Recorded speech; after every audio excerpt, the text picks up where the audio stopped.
L'état des lieux. Selon le rapport annuel établi par la Direction de la recherche, des études, de l'évaluation et des statistiques, la DRES, en fin d'année 2017, ce sont 4,22 millions de personnes qui sont allocataires d'un minimum social. En incluant les conjoints et les enfants à charge, environ 7 millions de personnes sont couvertes par les minimums sociaux, soit 11% de la population. En 2017, les dépenses liées au versement des minima sociaux s'élèvent à 26,5 milliards d'euros, soit 1,2% du produit intérieur brut. Les minima sociaux et les autres prestations sociales non contributives, à savoir l'aide au logement, prestations familiales et primes d'activité, représentent au total 42% du revenu disponible des ménages pauvres en 2016. Joints à la fiscalité directe, ces minima sociaux diminuent de 8,2 points le taux de pauvreté. 14% de la population métropolitaine est pauvre, contre 22,2% si cette redistribution n'existait pas. En 2016, 40% des habitants de France métropolitaine ont un niveau de vie inférieur à 1 530 € par mois. Ces personnes aux revenus modestes sont plus jeunes et vivent davantage dans une famille monoparentale ou nombreuse, au moins 3 enfants, par rapport au reste de la population. Elles sont moins souvent en emploi ou à la retraite que le reste de la population et davantage au chômage ou inactives non retraitées. Elles sont plus nombreuses à être en situation de handicap ou de perte d'autonomie.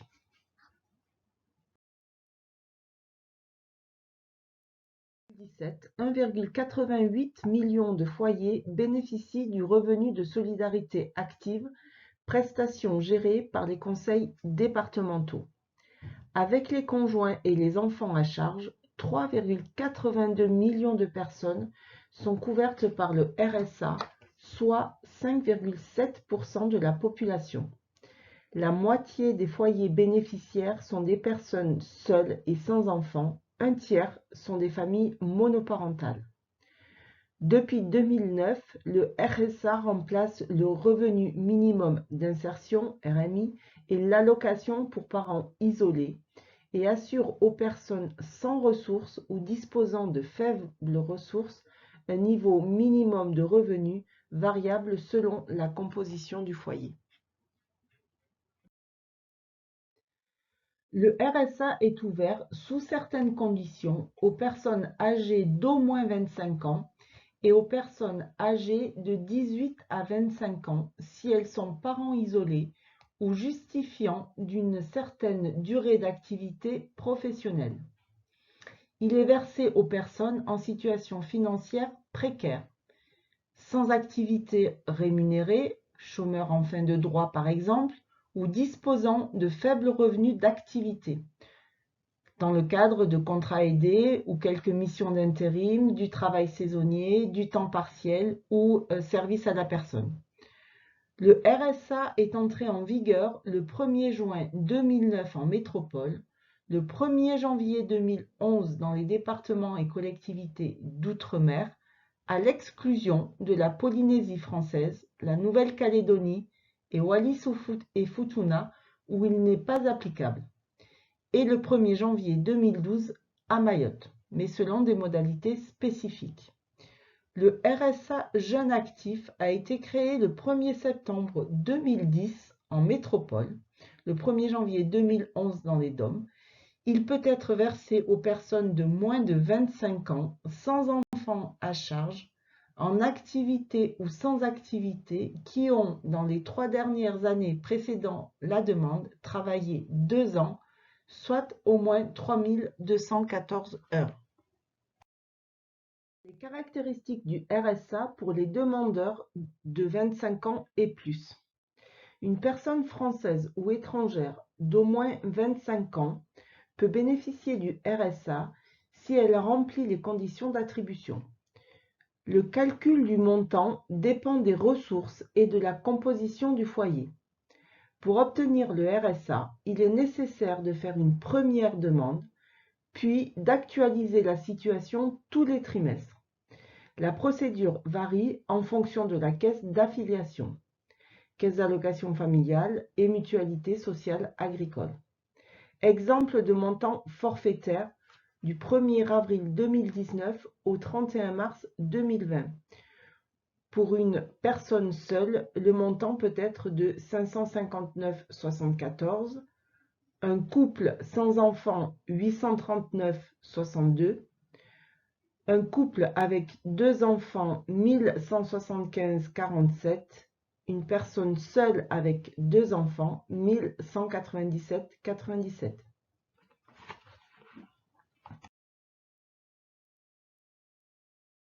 La différence entre le montant forfaitaire et l'ensemble des ressources. On qualifie le RSA d'allocation différentielle. Le montant des ressources retenues correspond à la moyenne mensuelle des ressources perçues au cours des 3 mois précédant la demande. Le RSA est attribué pour une période de 3 mois. Chaque trimestre, le bénéficiaire doit déclarer ses ressources. S'il ne remplit plus les conditions pour bénéficier du RSA, le versement cesse à partir du premier jour du mois où il ne les remplit plus. Le RSA n'est pas imposable. Le RSO, le revenu de solidarité. Fin 2017, 8 800 personnes bénéficient du revenu de solidarité. Cette allocation s'adresse aux résidents des départements et régions d'outre-mer, hors Mayotte, et à ceux de Saint-Barthélemy, Saint-Martin et Saint-Pierre-et-Miquelon. Le RSO est financé par les conseils départementaux et versé par les CAF, et pour les allocataires de Saint-Barthélemy par la MSA.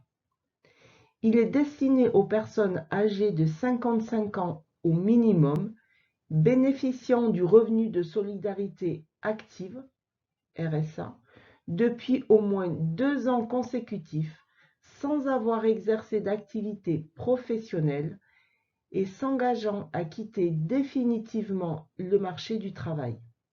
Le RSO cesse d'être versé au moment où l'allocataire peut bénéficier d'une retraite à taux plein. Cette allocation est versée à un seul membre du foyer. Elle implique que l'allocataire et son conjoint éventuel ne perçoivent pas les allocations suivantes: l'allocation aux adultes handicapés, le minimum vieillesse, l'allocation supplémentaire d'invalidité, une pension d'invalidité de 2e ou 3e catégorie. L'ouverture de droit au RSO met fin au droit au RSA. Au 1er avril 2019, le plafond des ressources mensuelles pour bénéficier du RSO s'élève à 937,44 € pour une personne seule et 1473,12 € pour un couple. Le RSO est une allocation différentielle. L'allocation correspond à la différence entre le plafond des ressources et le revenu initial mensuel du foyer.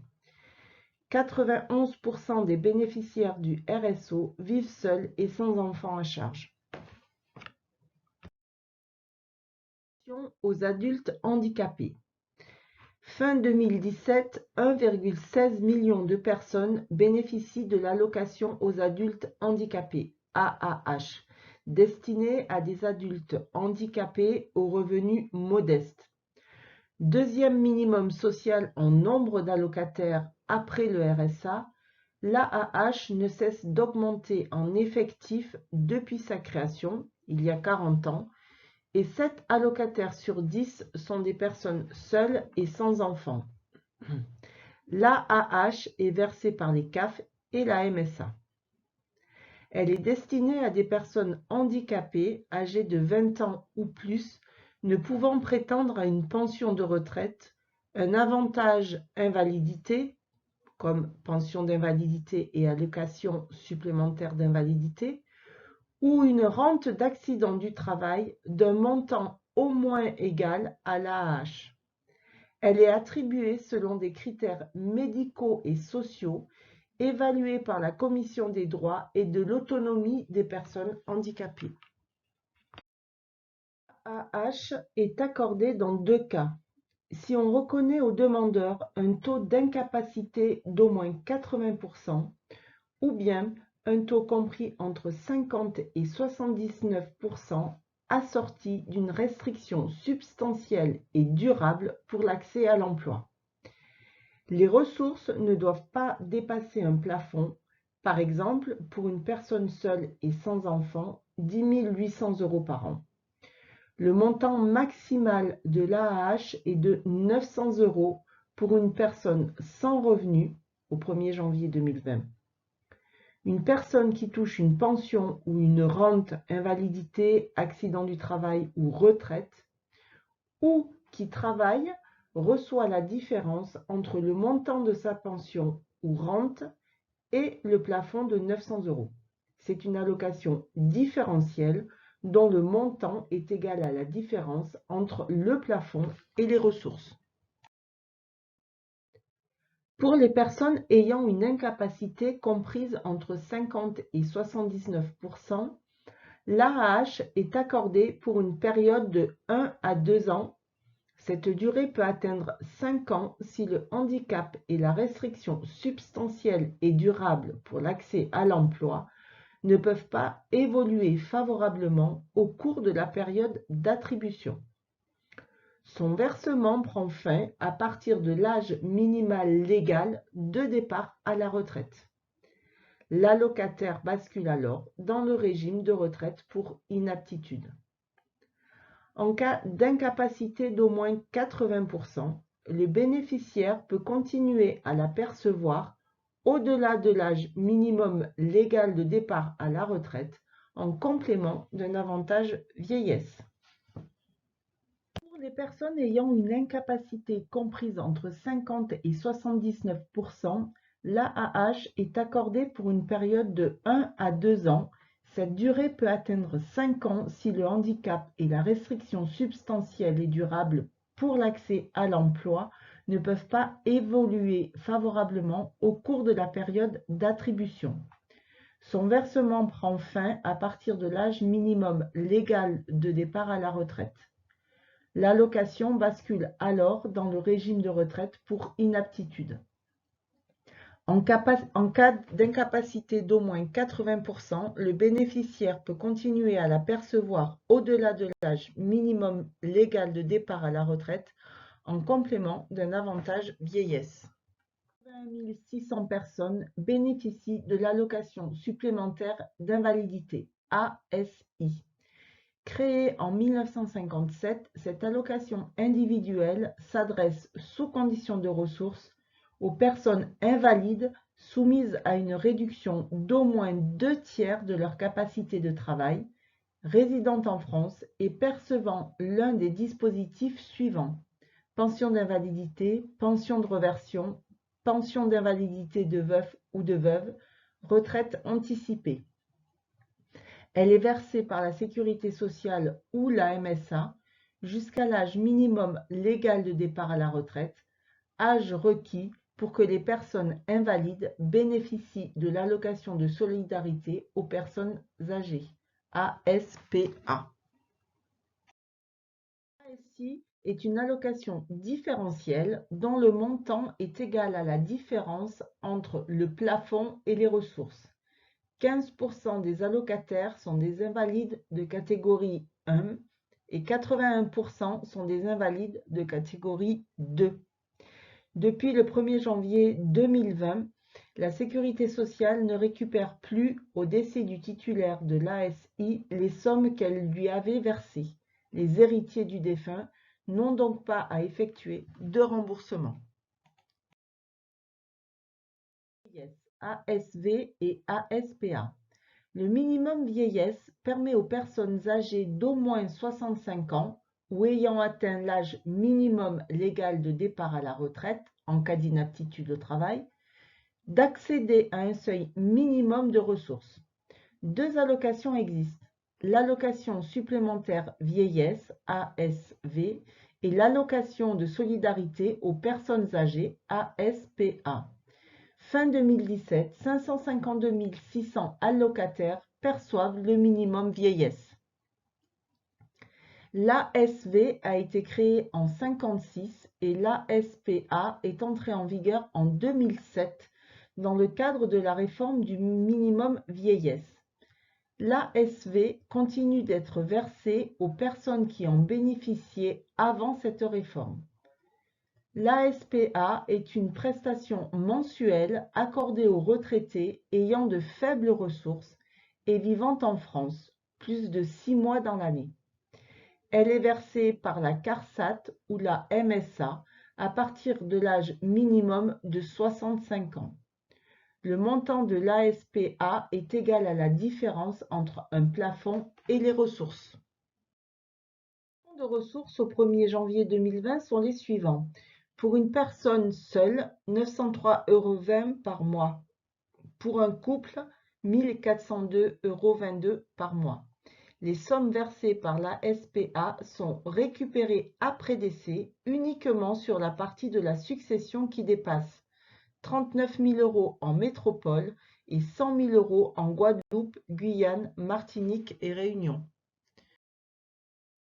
Allocation de solidarité spécifique, ASS. Fin 2017, 427 100 personnes perçoivent l'allocation de solidarité spécifique. Elle est gérée par le Pôle emploi. Créée en 1984, l'ASS est destinée à des demandeurs d'emploi ayant épuisé leurs droits au régime d'assurance chômage ou ayant au moins 50 ans, bénéficiant de l'assurance chômage et optant pour la perception de l'ASS. Le versement de l'allocation chômage s'arrêtant alors. Pour en bénéficier, il faut être à la recherche effective d'un emploi, justifié de 5 ans d'activité salariée, à temps plein ou à temps partiel, dans les 10 années précédant la fin du contrat de travail, à partir de laquelle a eu lieu la dernière ouverture de droit à l'assurance chômage, et ne pas dépasser le plafond des ressources. Il n'y a pas de condition d'âge minimum.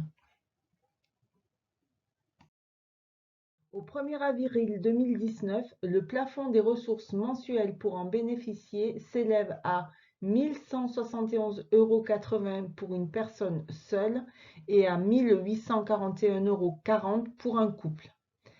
L'allocataire perçoit un forfait de 16,74 € par jour, soit 509,18 € par mois, si le revenu mensuel du foyer ne dépasse pas 662,62 €, et cela pour une personne seule, ou 1 332,22 € pour un couple.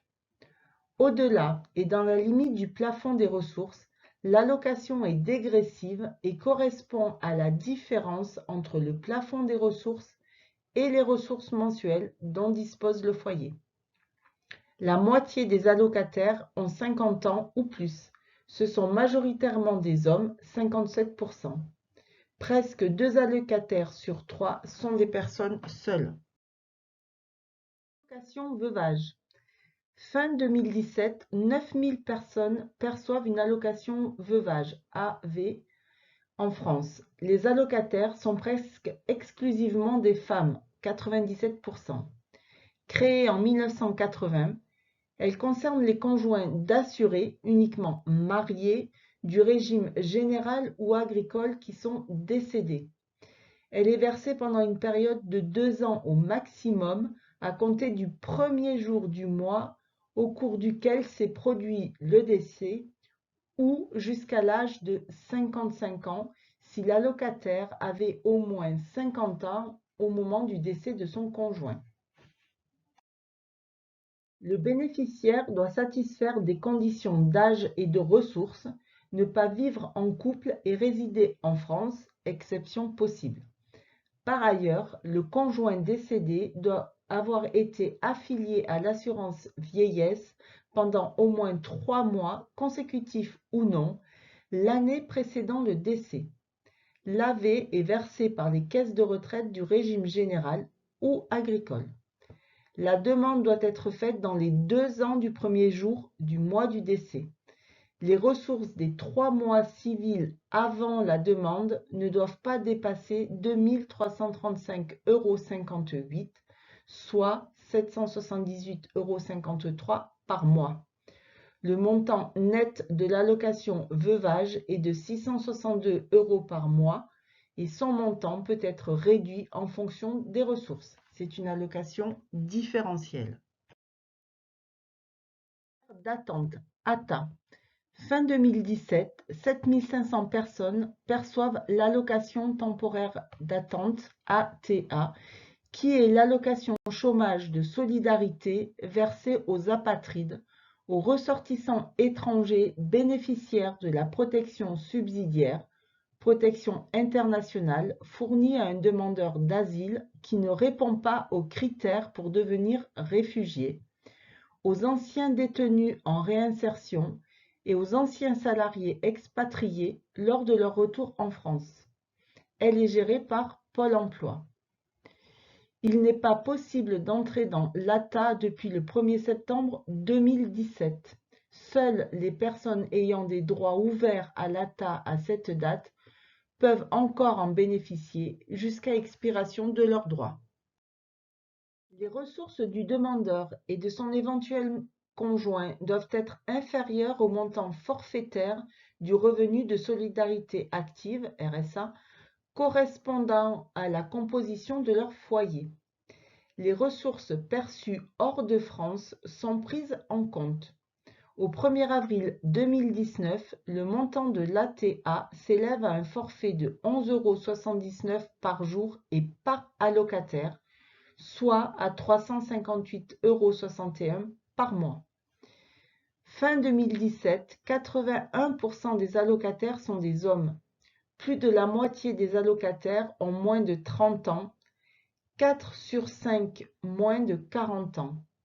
Les anciens détenus et les travailleurs salariés de retour d'expatriation représentent 55% des allocataires. En raison de la mise en place de l'allocation pour demandeurs d'asile, ADA, en novembre 2015, les ressortissants étrangers ne sont plus les allocataires majoritaires comme ils l'étaient jusqu'en 2014. Fin 2017, 86 800 personnes perçoivent l'ADA. Fin 2017, 1800 personnes bénéficient de l'allocation équivalent retraite de remplacement, qui est l'allocation chômage destinée à des demandeurs d'emploi ayant suffisamment cotisé pour percevoir une retraite à taux plein, mais n'ayant pas atteint l'âge minimum légal de départ à la retraite. Elle est gérée par Pôle emploi. L'allocation équivalent retraite de remplacement a été supprimée le 1er janvier 2011 et remplacée par l'allocation transitoire de solidarité de remplacement, ouverte aux personnes nées entre le 1er juillet 51 et le 31 décembre 53. Depuis mars 2015, il n'y a plus d'allocataires de l'ATSR. En revanche, il existe toujours des bénéficiaires de l'AERR dont les droits étaient ouverts avant le 1er janvier 2011. Au 1er avril 2019, le plafond des ressources mensuelles pour en bénéficier s'élève à 1 736,16 € pour une personne seule et à 2 495,73 € pour un couple. L'allocataire perçoit un forfait de 36,17 € par jour, soit 1100,17 € par mois, si le revenu mensuel du foyer ne dépasse pas 635,99 € pour une personne seule ou 1 395,56 € pour un couple. Au-delà et dans la limite du plafond des ressources, l'allocation est dégressive. Elle peut être partiellement cumulée, sans limitation de durée, avec des revenus d'activité. Fin 2017, 97% des allocataires sont des femmes.